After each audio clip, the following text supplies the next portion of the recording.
엄마, 나 결혼 안 할래요. 딸아이가 새벽 2시에 울면서 전화를 했을 때 나는 그게 시작인 줄 몰랐습니다. 아니, 어쩌면 진작에 알았어야 했는지도 모르죠. 가난하게 살아온 엄마의 딸이 재벌집으로 시집을 간다는 게 동화책처럼 아름답게만 끝날 리가 없다는 걸요. 60년을 살아오면서 저는 한 번도 누군가에게 제대로 된 대접을 받아본 적이 없습니다. 20살에 결혼해서 35에 이혼하기까지 남편한테도 시댁 식구들한테도 심지어 친정 오빠들한테도요. 그래서 더 악착같이 살았습니다. 내 딸만큼은 나처럼 살지 않게 하겠다고. 새벽 5시에 일어나 식당 청소를 하고 낮에는 아파트 경비실에서 택배를 정리하고 저녁에는 편의점 야간 알바를 뛰었습니다. 그렇게 키운 딸이 서울에서 대학을 졸업하고 대기업에 취직했을 때 저는 정말 하늘이 무너지는 줄 알았습니다. 기쁨으로요. 그런데 이게 웬일입니까? 딸이 연애한다고 소개시켜준 남자가 강남에 빌딩을 몇 채나 가진 집안의 외아들이라니. 처음엔 믿기지가 않았습니다. 우리 지수가 그런 집안 아들과 사귄다고요? 첫 상견례 날 저는 평생 처음으로 백화점에서 옷을 샀습니다. 15만 원짜리 블라우스가 제 한 달 식비였지만 딸아이 체면을 생각해서 이를 악물고 샀죠. 거울 앞에서 1시간을 서성이다가 입고 나왔는데 지수가 그러더군요. 엄마, 그냥 평소에 입던 깔끔한 옷 입어. 너무 애쓴 티나면 이상해. 그 말에 가슴이 철렁했습니다. 아, 내가 뭘 해도 이상하게 보이는구나. 상견례는 청담동의 한정식집에서 했습니다. 메뉴판에 음식이 다 외국어로 쓰여 있는 그런 곳이었어요. 들어가자마자 압도당했습니다. 천장이 얼마나 높은지, 샹들리에는 또 얼마나 화려한지. 예비 사돈 되시는 분은 머리부터 발끝까지 명품으로 치장하신 분이었습니다.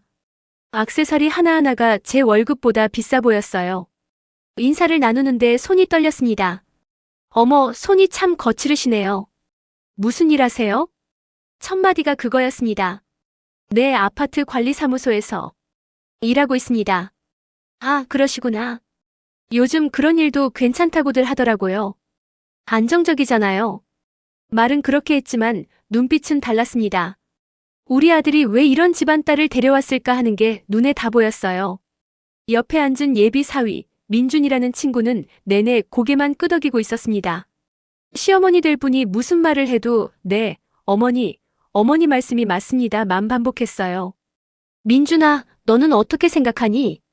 사돈 어른이 물으면 어머니 생각이 제 생각입니다. 그게 다였습니다. 그날 식사 내내 저는 젓가락을 드는 것조차 조심스러웠습니다. 어떤 반찬을 먹어야 할지, 언제 숟가락을 들어야 할지 모든 게 긴장의 연속이었어요. 참, 결혼식은 당연히 신라호텔에서 해야죠. 우리 집안이 대대로 거기서 하거든요. 예물은 제가 아는 귀금속 사장님한테 부탁할게요. 시가로 5천은 해야 우리 며느리 체면이 서죠. 신혼집은 우리가 준비한 목동 아파트에서 시작하면 돼요. 평수가 좀 작긴 한데 신혼집으로는 적당하거든요. 모든 게 일방적으로 결정됐습니다. 지수는 입술을 깨물고 있었고 민준이는 어머니 말씀에 고개만 끄덕였습니다. 저는 그저 네, 좋습니다 밖에 할 말이 없었습니다. 집으로 돌아오는 길 지수가 차 안에서 울먹였습니다. 엄마, 나 이 결혼 맞는 건가? 왜? 민준이가 싫어. 싫은 건 아닌데.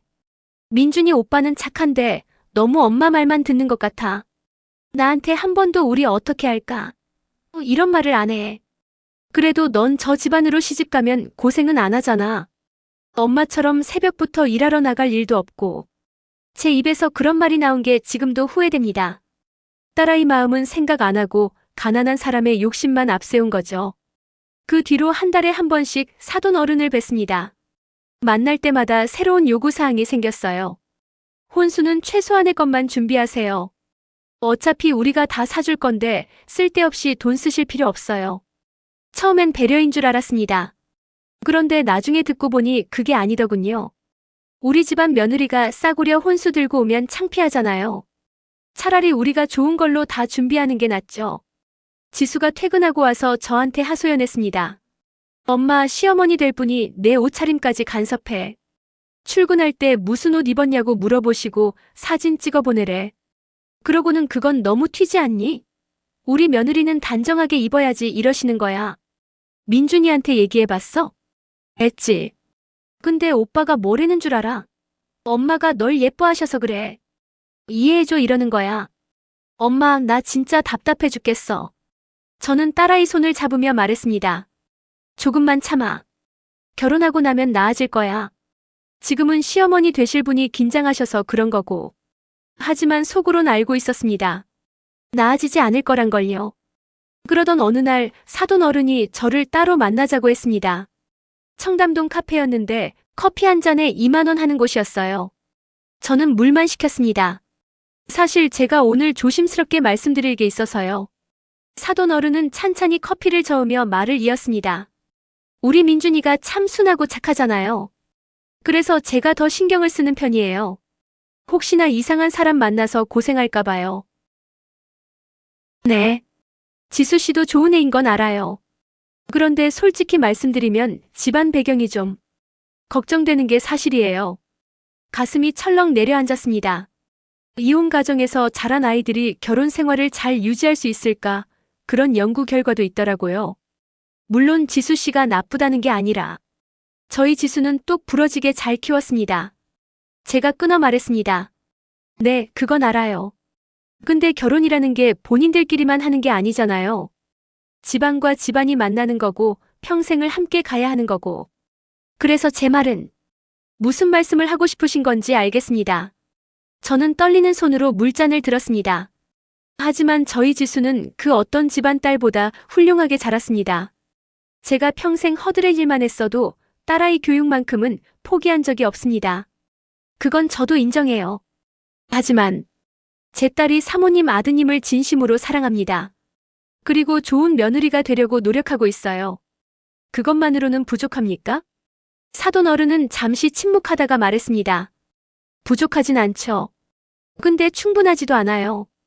우리 집안에는 지켜야 할 것들이 많거든요. 제사도 크게 지내야 하고 정치계에 있는 집안 어른들 모임도 자주 있고 살아온 배경이 달라서 뭐 아무튼 간에 지수가 감당할 수 있을까요? 저는 아무 말도 할 수 없었습니다. 집으로 돌아와 화장실에서 한참을 울었습니다. 변기 뚜껑을 닫고 앉아서 소리 안 나게 울었어요. 가난이 이렇게 서럽구나. 내 딸이 사랑하는 사람과 결혼하는데 엄마인 내가 걸림돌이 되는구나. 그날 밤 지수가 퇴근하고 들어왔습니다. 엄마, 오늘 시어머니 될 분이 엄마 만났대? 무슨 얘기 하셨어? 별거 아니야. 그냥 인사차. 엄마, 거짓말하지 마. 나 다 알아. 시어머니가 엄마한테 우리 집안 배경 때문에 걱정된다고 했지? 지수는 눈시울이 붉어져 있었습니다. 민준이 오빠가 나한테 다 얘기했어. 어머니가 우리 결혼 반대하신대. 아니, 반대까지는 아니고 걱정이 너무 많으셔서 결혼 날짜를 좀 미루자고 하셨대. 그래? 그럼. 엄마, 나 진짜 모르겠어. 민준이 오빠는 어머니 말씀이 다 맞다고만 해. 나한테 조금만 기다려줘. 내가 설득할게 이런 말도 없어. 그냥 어머니 마음이 풀릴 때까지 기다리자 이러는 거야. 딸아이는 소파에 주저앉아 울기 시작했습니다. 나도 처음엔 오빠가 착하고 안정적이어서 좋았어. 근데 이건 착한 게 아니라 주관이 없는 거잖아. 모든 걸 어머니 뜻대로 하려고만 해. 우리 결혼인데 우리 얘기는 하나도 없어. 저는 딸아이 옆에 앉아 등을 쓰다듬어줬습니다. 그래도 민준이가 널 싫어하는 건 아니잖아. 엄마, 그게 다야? 날 싫어하지 않는 게 다야? 나는 사랑받고 싶어. 내 편이 되어주는 사람이 필요해. 근데 오빠는 항상 어머니 편이야. 그때 지수 핸드폰이 울렸습니다. 민준이었어요. 지수는 전화를 받지 않았습니다. 한 번, 두 번, 세 번. 계속 울렸지만 받지 않았어요. 받아라. 싫어. 어차피 또 엄마 이해해달라 그럴 텐데. 그래도 남자친구 전화인데. 남자친구가 뭐가 중요해. 결혼할 사람인데 내 편도 안 되어주는데. 지수는 핸드폰을 꺼버렸습니다. 그날 밤 저는 잠을 못 이뤘습니다. 방 안을 서성이다가 거실로 나왔다가 다시 방으로 들어가길 반복했어요. 새벽 2시쯤 지수 방에서 소리가 들렸습니다. 우는 소리였어요. 문을 살짝 열어보니 지수가 베개를 껴안고 울고 있었습니다. 엄마, 왜 그래? 나 결혼 안 할래. 갑자기 무슨 소리야? 오빠한테 전화 왔었어. 30통 넘게. 문자도 엄청 왔고. 근데 내용이 다 똑같아. 어머니가 화났어. 내가 전화 안 받는다고. 어머니한테 연락 좀 드려 이런 거. 지수는 핸드폰을 제게 보여줬습니다. 정말로 민준이한테 온 카톡이 수십 개였어요. 지수야, 어머니가 많이 화나셨어. 어머니한테 전화 좀 드려. 어머니가 내가 버릇없다고 하셔. 지수야, 제발 어머니한테 연락해. 그 많은 메시지 중에 괜찮아? 무슨 일 있어? 내가 어떻게 도와줄까 같은 말은 단 한마디도 없었습니다. 엄마, 나 이 사람이랑 결혼하면 평생 이렇게 살 것 같아. 뭐래도 시어머니 눈치 보고 오빠는 날 이해 안 해주고. 차라리 혼자 사는 게 나을 것 같아. 저는 딸을 꼭 안아줬습니다. 엄마가 미안하다. 엄마가 가난하게 키워서. 엄마 때문에 내가 무시당하는 거잖아. 무슨 소리야, 엄마. 엄마 잘못 아니야. 아니야. 엄마가 좀 더 잘 살았으면 내가 당당할 수 있었을 텐데. 모녀가 껴안고 한참을 울었습니다. 그렇게 우리는 밤을 지새웠습니다. 며칠 뒤 사돈 어른이 다시 연락을 해왔습니다. 지수 시어머니, 우리 한번 만나요. 애들 일로 얘기할 게 있어요. 이번에는 사돈 어른 댁으로 갔습니다. 펜트하우스였어요. 거실 창문으로 한강이 다 보이는 그런 집이었습니다. 앉으세요. 사돈 어른은 제게 차를 내주며 말했습니다. 솔직히 얘기할게요. 저는 이 결혼이 우리 민준이한테 맞는 건지 모르겠어요. 지수 씨가 나쁜 애는 아니에요. 근데 우리 집안이랑은 안 맞는 것 같아요. 요즘 보니까 민준이가 많이 힘들어해요. 지수 씨가 자꾸 자기 편이 되어달라고 하는데 민준이는 어머니인 저를 섭섭하게 할 수가 없잖아요. 민준 씨가 그렇게 말했습니까? 네. 어제 저한테 와서 한참 울더라고요. 지수 씨랑 저 사이에서 너무 힘들다고. 차라리 결혼을 안 하는 게 나을지도 모르겠다고. 가슴이 무너져 내렸습니다. 그래서 제가 생각해봤는데요. 우리 이 결혼 조금 더 신중하게 생각해보는 게 어떨까요? 물론 파혼까지는 아니고 한 1년 정도 서로 시간을 가지면서. 됐습니다. 제가 말을 끊었습니다. 네. 이 결혼 안 하는 게 맞는 것 같습니다. 사돈 어른이 눈을 크게 떴습니다. 어머니께서 원하시는 며느리는 저희 지수가 아닌 것 같습니다. 그리고 솔직히 말씀드리면 민준 씨도 저희 지수한테 맞는 사람이 아닌 것 같고요. 뭐라고요? 제 딸은 평생 저를 보고 자랐습니다. 남편한테 맞고 살고 시댁 식구들한테 무시당하고 사는 엄마를 봤어요. 그래서 다짐했대요. 자기는 절대 그렇게 안 살겠다고. 저는 떨리는 목소리로 계속 말했습니다. 제가 딸한테 가난만 물려준 줄 알았는데 그게 아니더라고요. 당당하게 살아야 한다는 것, 자기 목소리를 내야 한다는 것, 그걸 가르쳐 줬더라고요. 제가 못 살아서. 그게 무슨. 민준 씨는 좋은 사람입니다. 근데 우리 지수한테는 안 맞아요. 지수는 자기 편이 되어줄 사람이 필요해요. 어머니 말씀만 따르는 사람이 아니라. 사돈 어른의 얼굴이 굳어졌습니다. 제가 가난하게 살았어도 제 딸만큼은 행복하게 살았으면 좋겠습니다. 돈 많은 집에 시집가서 눈치 보면서 사는 것보다 차라리 자기를 사랑해주는 사람 만나서 평범하게 사는 게 나을 것 같아요. 어머니, 지금 우리 민준이를 무시하는 거예요? 아닙니다. 민준 씨는 분명 좋은 사람이에요. 근데 우리 지수랑은 안 맞아요. 그리고 어머니께서도 저희 지수를 며느리로 원하시지 않잖습니까? 저는 자리에서 일어났습니다. 오늘 이렇게 만나주셔서 감사합니다. 제가 집에 가서 지수한테 얘기하겠습니다. 잠깐만요. 이건 너무 급한 거 아니에요? 아닙니다. 오히려 늦은 겁니다. 저는 고개를 숙여 인사하고 집을 나왔습니다. 엘리베이터를 타고 내려오는데 눈물이 났습니다. 하지만 이상하게 속은 시원했어요. 집에 도착하니 지수가 퇴근해서 소파에 앉아 있었습니다. 엄마 어디 갔다 와? 응. 민준이 어머니 만나고 왔다. 지수의 얼굴이 굳어졌습니다. 무슨 얘기 하셨어? 너 그 결혼하지 마. 엄마? 엄마가 잘못 생각했다. 내가 부자 집에 시집가면 행복할 줄 알았는데 그게 아니더라. 저는 지수 옆에 앉았습니다. 엄마는 너 키우면서 평생 미안했어. 아빠 없이 자라게 해서 가난하게 살게 해서. 그래서 너라도 잘 사는 집에 시집가면 엄마 죗값을 조금이라도 덜 수 있을까 싶었어. 엄마. 근데 민준이네 집 사람들 만나보니까 알겠더라. 저 사람들은 너를 며느리로 보는 게 아니라 자기네 집안 수준에 맞춰야 하는 사람으로 보는 거야. 너는 너 자체로 사랑받아야 하는데. 지수가 제 손을 꼭 잡았습니다. 엄마가 평생 그렇게 못 살아봤잖아. 너희 아빠한테도 시댁한테도 엄마는 한 번도 나 자체로 대접받아 본 적이 없어. 항상 누군가의 아내, 누군가의 며느리, 누군가의 엄마로만 살았지. 엄마 울지 마. 그런데 너마저 그렇게 살면 안 되잖아. 너는 엄마보다 훨씬 당당하고 훨씬 똑똑하고 훨씬 멋진 사람이야. 그런 내가 시어머니 눈치 보면서 남편한테 내 편 좀 들어달라고 애원하면서 살 필요가 없어. 지수가 울기 시작했습니다. 엄마, 나도 그 생각했어. 근데 민준이 오빠가 너무 좋았어. 처음으로 나한테 잘해주는 남자를 만났거든. 그래서 조금만 참으면 나중에 나아질 거라고 생각했어. 나아지지 않아. 엄마가 25년을 참았는데도 안 나아졌어. 저는 딸아이를 꼭 안아줬습니다. 너는 엄마보다 더 나은 선택을 할 수 있어. 너를 진짜 사랑해주는 사람을 만날 수 있어. 그러니까 이 결혼은 하지 마. 근데 엄마, 나 이제 33이야. 다시 시작하기엔 늦은 거 아니야? 늦은 게 어딨어. 엄마는 35에 이혼하고 다시 시작했는데 너는 아직 한참 어리잖아. 근데 민준이 오빠한테 미안해. 오빠는 나쁜 사람이 아니거든. 그래, 나쁜 사람은 아니지. 근데 너한테 맞는 사람도 아니야. 그걸 인정하는 게 서로에게 좋은 거야. 지수는 한참을 울다가 고개를 끄덕였습니다. 알았어, 엄마. 내일 민준이 오빠한테 얘기할게. 그날 밤 우리는 둘이서 치킨을 시켜 먹었습니다. 콜라를 마시면서 예능 프로그램을 보면서 한참을 웃었어요.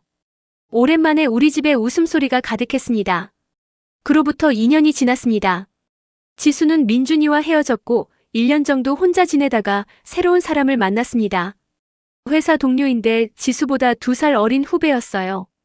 집안이 부유하지도 가난하지도 않은 평범한 집이었습니다. 처음 그 친구를 소개받았을 때 저는 조금 걱정했어요. 엄마, 걱정하지 마. 이 사람은 달라. 지수가 웃으며 말했습니다. 실제로 만나보니 정말 달랐습니다. 어머님, 저희 어머니가 지수 어머님 꼭 한번 뵙고 싶대요. 근데 어머님이 편하신 곳으로 제가 모시고 갈게요. 어디가 좋으세요? 아니야, 그냥 우리 집으로 오라고 해. 어머님 댁이요? 좋죠. 어머니가 집밥을 너무 좋아하세요. 그 친구 어머니를 만났을 때도 놀랐습니다. 어머, 손이 참 부지런하시네요. 이렇게 맛있는 음식을 다 만드셨어요? 민준이 어머니와는 정반대였어요. 우리 아들이 지수 씨한테 잘해주나요? 요즘 애들은 무심한 애들이 많아서 걱정이에요. 아니에요. 지수한테 잘해줘요. 그래도 혹시 모르니까 불편한 거 있으면 언제든 말씀하세요. 제가 혼낼 테니까. 상견례를 마치고 지수 남자친구 어머니가 제 손을 꼭 잡으며 말했습니다. 우리 지수 씨, 제가 친딸처럼 아끼겠습니다. 어머님이 고생하시면서 키우신 따님이잖아요. 제가 잘 모시겠습니다. 그 말에 눈물이 났습니다. 집으로 돌아오는 길 지수가 제 팔짱을 끼며 말했습니다. 엄마 고마워. 2년 전에 결혼하지 말라고 해줘서. 왜? 지금 남자친구가 더 좋아? 응. 100배는 더 좋아. 이 사람은 나를 나로 봐줘. 어떤 집안 딸이 아니라 그냥 강지수로 봐주는 거야. 그래, 그게 사랑이지. 엄마는 그런 사람 못 만나봤어? 엄마는 늦었어. 무슨 소리야? 엄마도 아직 젊은데. 지수가 장난스럽게 웃으며 말했습니다. 엄마, 나 결혼하고 나면 엄마도 새로운 사람 만나봐. 엄마 인생도 중요하잖아. 됐어, 엄마는 너만 잘 살면 돼. 하지만 속으로는 생각했습니다. 그래, 나도 이제 내 인생을 살아야지. 딸아이 결혼시키고 나면 그동안 못 해본 것들 해봐야지. 늦었다고 생각할 때가 가장 빠른 거라잖아. 60년을 남의 인생 살아왔으니 이제는 내 인생을 살아도 되겠지. 오늘도 저는 새벽 5시에 일어났습니다. 하지만 오늘은 식당 청소를 하러 가지 않았어요. 작년에 드디어 퇴직했거든요. 대신 동네 복지관에서 하는 댄스 교실에 다니기 시작했습니다. 처음엔 창피했어요.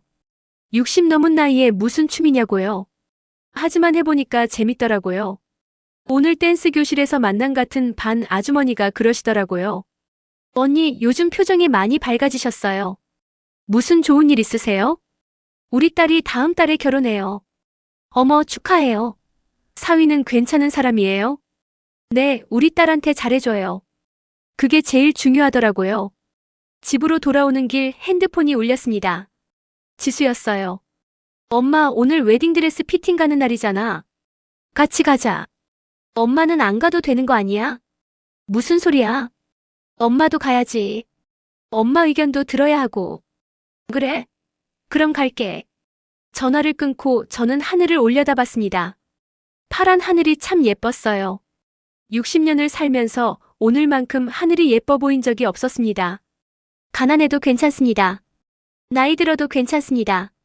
내 딸이 행복하고 나도 조금씩 내 인생을 찾아가고 있으니까요. 그걸로 충분합니다.